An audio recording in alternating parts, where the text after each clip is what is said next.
line in their program. Yeah, this is an interesting story because, you know, Obama made a point in the campaign of saying two things. One, I would meet without preconditions with the Iranians.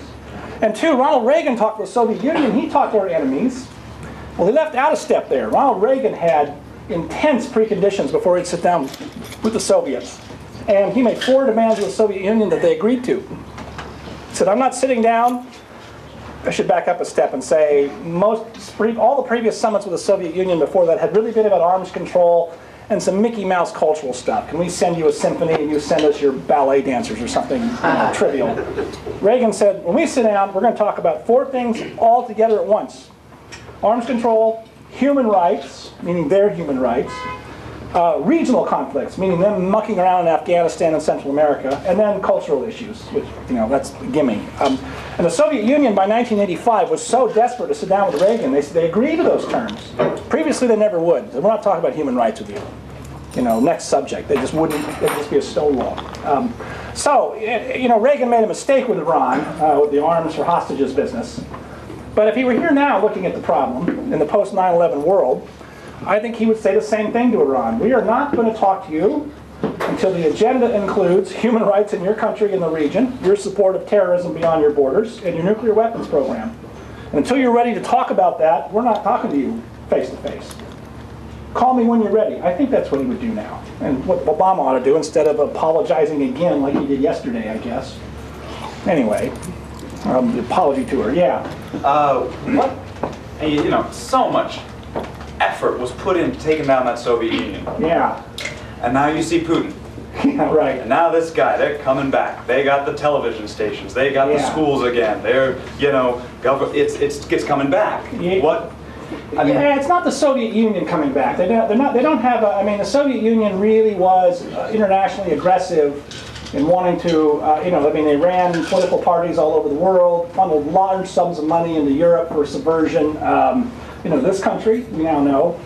And yeah, it's a bunch of gangsters, but they're not the ideologically motivated gangsters who are, you know, they don't have the old, what is it, second director or whatever it was back in place, trying to, you know, manipulate political parties around the world. Now it's just national self-interest. This is back to old Oriental despotism of the Tsarist days. And that's a problem, but it's a different kind of problem.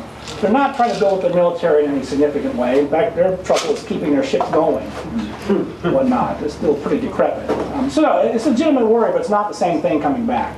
It's not like, well, I'm trying to think of another example. I mean, you know, Germany came back after World War I, right? We all know how that didn't go down very well. Although World War I was not a despotism like the Nazis, but still. So it's not the same thing, and you know, although the pain in the neck, it's really not something we should lose any major sleep over. I mean, one important wrinkle, you know, these people think Russia's going to give us some help. Let's see, Russia's leading export for cash is oil and natural gas. Let's see, prices of those have been falling lately. If there's a war in the Persian Gulf, who makes out like a bandit? Literally like a bandit. Well, Russia. It's in their interest for us to have trouble with Iran. So why we think we get any help from them is beyond me. You have to be really in the sentimental school of nonsense to believe that. But never mind. Anyone else? Yeah. Yeah. You mentioned several times Margaret Thatcher. Do you think she really had a great influence on Reagan when he ran for presidency? Because if you look at all the developed countries during this time, best example is probably Germany. It was ruled during this time for several decades by the Social Democrats. Nearly every government was very left. Yeah. Did it help him that Margaret Thatcher at the same time was also yes. for government? Well, I think so. One thing, she's elected in May of 1979, and the thing to remember about her is she ran a very ideological campaign. In the first volume, your Mal was kind enough to mention, I wrote this book was not meant to be 2 volumes, it grew to 2 volumes. The first volume takes the Reagan story from '64 when he campaigns for Goldwater through his governorship up to the election of '80. And I spent a couple of pages talking about Thatcher's campaign because it was a very spirited campaign, unlike previous British Tory campaigns which had been very mealy-mouthed. And The Republican Party here paid attention, and in fact, the ad agency that did the campaign in London was Saatchi & Saatchi, which is a multinational firm. They're here, they're there, they're everywhere. And they brought some of the TV commercials over, and they actually ran a couple of the commercials here in the fall of '79 with the Republican National Committee Chairman Bill Brock saying, this is the campaign you just saw in England, we're going to run this kind of campaign here in this country. This is before even we knew Reagan would be the nominee. So yeah, it was kind of a foreshadowing that there's, you know, a new wave was coming, something different was coming down the road. So followed ultimately by the Kohl government in your country, which I never studied his economic policies. I do write in the book about the very emotional debates in the Bundestag over the missile deployment in '83. Which was a very close-run thing. I mean, that was the central front in the whole propaganda war. It's a fascinating story. Yeah, a lot to be said about that. But yeah, that was quite important. And they, you know, they got along. I mean, Reagan and Thatcher had a few clashes, a few tough phone conversations. But generally, they just loved each other, and you know, it was just great fun for the two of them to be in power at the same time. Anyone else? Yeah. Question, you talk about how Reagan used more Churchill references than any other. But Yeah. might he be the only post-World War II president to actually use Neville Chamberlain references? It could be, yeah. He referred to Jimmy Carter as, compared Jimmy Carter to Neville Chamberlain, and that was against the advice of his advisors, who thought, oh, Governor, this was during the campaign in '80. Governor, that's, you know, 50 years ago now, it's too remote, it'll bring up bad associations, and Reagan said, no, I like it, I'm going to use it. He rejected it. They were unanimous, all his advisors were unanimous that shouldn't use the Neville Chamberlain analogy. But he did, so, yeah, it could be. I mean, you know, there were a lot of people in the late 70s, you know, even Harper's Magazine, I remember, ran a couple of good articles saying, gosh, this period of Western weakness looks a lot like the same kind of weakness we saw in the 30s, Western weakness in the Soviet Union. Again, you know, today with the Soviet Union, we look back on it, it seems preordained this thing was going to fall apart. But that was not what people thought well into the 80s. You know, in the late 70s, they were really running amok everywhere, invading Afghanistan and, you know, threatening Western Europe in all kinds of ways, and still talking tough. And this is one of Reagan's unique points, is he perceived that they were weak at their core, but very dangerous because of their weapons. So for example, this is my favorite one. As late as 1986, the CIA put out their world, you know, the big world review of world economies. The CIA said as late as 1986 that real per capita income, meaning real incomes, you guys will love this, in East Germany were higher than real incomes in West Germany. Did you guys know this about our CIA, how good they were? Well, you know, Pat Moynihan, who was one of the more interesting Democrats those ages, he said any taxi driver in West Berlin could have told you that was nonsense. But the CIA didn't have any employees who were taxi drivers in West Berlin. They had graduates of Yale and Princeton and Harvard who thought it was perfectly plausible that a command economy would perform just as well as a market economy. It turned out that after the Berlin Wall came down, and I think it was Marcus Wolf, wasn't he one of the top spies for East Germany? He said the quality of American intelligence about East Germany was so bad that we were generally worried that the Americans didn't take us seriously, which in an ironic way was true, right? So, you know, Reagan used to collect these stories of the dysfunctional nature of the Soviet economy. I'm straying a bit from your question, but it's fun stuff. The first people who started to realize that the Soviet Union was actually in trouble was not the CIA. It was, oddly enough, some researchers in the Census Bureau who in 1980 were studying some health statistics from around the world, and they noticed statistics out of the Soviet Union showing all their public health measures were in collapse. A lot of this was alcoholism. You know, a good example is the Soviet Union had as many highway, automobile traffic fatalities as we had in the United States, but they only had 1/10 as many cars as we do. Think about that for a minute. And you know, some infant mortality was soaring, longevity was plummeting. Because you know, in the 1950s, the Soviet Union had comparable longevity statistics to the wealthy Western nations, and now everything was going in reverse. So the Census Bureau guys were figuring out something's going deeply wrong in the Soviet Union.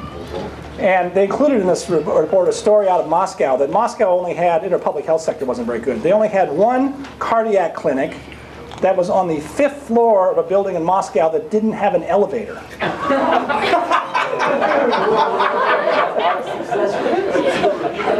Reagan wanted to use that story in his speech in 1982, and they couldn't nail it down, so they wouldn't let him use it. But that's the kind of story Reagan loved, because he understood there's a problem. But everybody else around him, I mean, even other conservatives like Nixon and Kissinger, let alone the liberals, I quote a lot of them in the book. They all said, "What do you mean? The Soviet Union's here to stay? They've got a strong economy, durable resources they can call on. The Cold War is permanent. We have to figure out a way to get along with them." And Reagan was the guy who says, "No, I don't think so." So I tell some of the turning points where people start realizing the way, and also talk about how Reagan put the screws to it. But yeah. I've heard a lot of versions of this story over the years. Some say it's an urban legend, some say it's true. But I figured you'd know for sure. The story about outlawing the Soviet Union and bombing it while the mic was on. Is that true or not? Well, no, it's a true story. I mean, what it was a mic check for one of his Saturday radio addresses. They said, "Mr. President, give us a mic check." And he said, "Okay, I'm pleased to announce to the American people I've just signed legislation outlawing the Soviet Union. We begin bombing in 5 minutes." And then you hear everybody in the room laughing. He goes to the staff and said, "Everybody in the room laughing." He's out at his ranch in California in the summer having a good time. And Reagan forgot the old adage that every microphone in Washington is a live microphone, right? Nothing's off the record either. I talked to journalists who go supposedly off the record lunches with Reagan, and they all say, "We never got anything out of him." Of course he's not going to tell you anything. He's smarter than you guys are, and they didn't realize that. Anyway, so look, this was obviously a joke, but I do remember Dan Rather reporting it on the CBS News, and he looked stricken. "Oh my God, the president would make such a crude joke, like a major international incident." And but the American people were like, what's this is Reagan. Politicians today don't use humor, going back to an earlier, because they're too afraid of being taken seriously. Well, yeah, that's right. Well, it is true that this is in August of '84 in a re-election campaign, and Reagan's running way ahead of Mondale. However, Reagan's own people were worried because the polls showed the one question mark about him with the American people was still foreign policy. They were still worried that this guy might be a bad bomber, get us into a war. And so, his campaign team was sort of nervous for a few days because that sort of reinforced this idea that he was, either reckless or, not whatever. But it didn't hurt him at all. But he knew better than that. He should know that because, the radio stations are ready for the feed recorded. He knows that somebody's going to grab that and use it. He just, he just got caught being a little too casual that day. Anyone else? One or two more, or have I worn you all out? Okay. I'll ask one final one. Okay. The image of Reagan as, that persists to this day as a captive of his staff, kind of a front man. Yeah. Would you talk about that? That turns out to be completely wrong. We know, for instance, I actually start the book, the very first page of the prologue is about the Berlin Wall speech. Mr. Gorbachev tear down this wall. And everybody wanted to take that line out of the speech. Secretary of State Shultz, National Security Advisor Colin Powell, the National Security Council. I've seen some of the memos on this. And Reagan says, "No, I want to say that." So there's a case of where he overruled them. The other one that's equally dramatic was the speech in 1983 announcing the Strategic Defense Initiative, so-called Star Wars,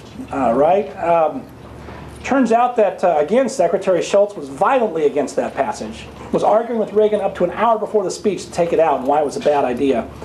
Secretary of Defense Weinberger was not very enthusiastic about it. He hadn't really been in on the deliberations over this. There were only two people who backed Reagan up. Bill Clark, his National Security Advisor, his best National Security Advisor, by the way, and his Science Advisor, George Keyworth, and then a couple members of the Joint Chiefs of Staff, but they're not in the White House. And, this is another example of him resisting intense pressure from his own staff to take a different course. And there's lots of examples in his diary, which we finally saw here 3-4 years ago, where you see him not only disagreeing with people, but also charting his own course one way and then another. There's places in his diary, Shultz and Weinberger were always feuding, and Reagan didn't always manage that as well as it might have been done, although those folks always feud. But in his diary he'll say, "I'm with Cap on this issue," and then a few weeks later things change a little bit. I'm with George Shultz this time on this issue. So you can see he can make up his own mind about these things. The other thing that's equally important is the idea that he was lazy, wasn't paying attention, wasn't informed. This is hilarious. You know, he was his own author of some of that image. One of his favorite jokes was, they say hard work never killed anyone, but I say, why take chances? Turns out, we now know he worked really hard. You know, he'd work till 11 o'clock or 12 o'clock at night reading documents his chief of staff said were important for him to see and review and check off and so forth. And one time, there's a lot of reasons for this, but one time, one of his press people thought, you know, concerned about these stories that he's lazy, he only doesn't work very hard. He's got the notebooks he's taught to carry up to the family quarters at 6 o'clock, and the PR guy says, why don't we put out a picture of you going upstairs and we'll show that, you know, you really are working hard in the evenings. And Reagan said, no, I don't want to do that. You know, let's not do that. And he explained later to somebody, more privately, that, you know, he understood that one of the problems that Jimmy Carter had, and Nixon and Lyndon Johnson, is that they visibly conveyed the burdens of the office and how much it wore them down. And by the way, one of the problems with the presidency when Reagan assumed the office is people thought the presidency was no longer an adequate institution.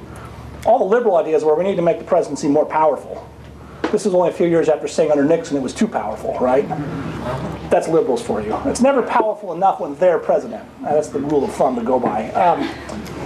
But Reagan was really saying, by saying, don't take a picture of me doing that, is he wanted to convey to people that no matter how tough things are, their president has things in hand.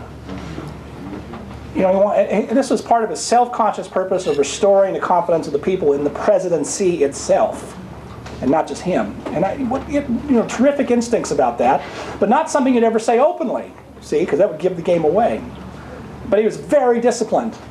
Not only in perceiving and acting on perceptions like that, but also very disciplined in his work habits and you know, up and down the line. I mean, there's real genius in that, it seems to me.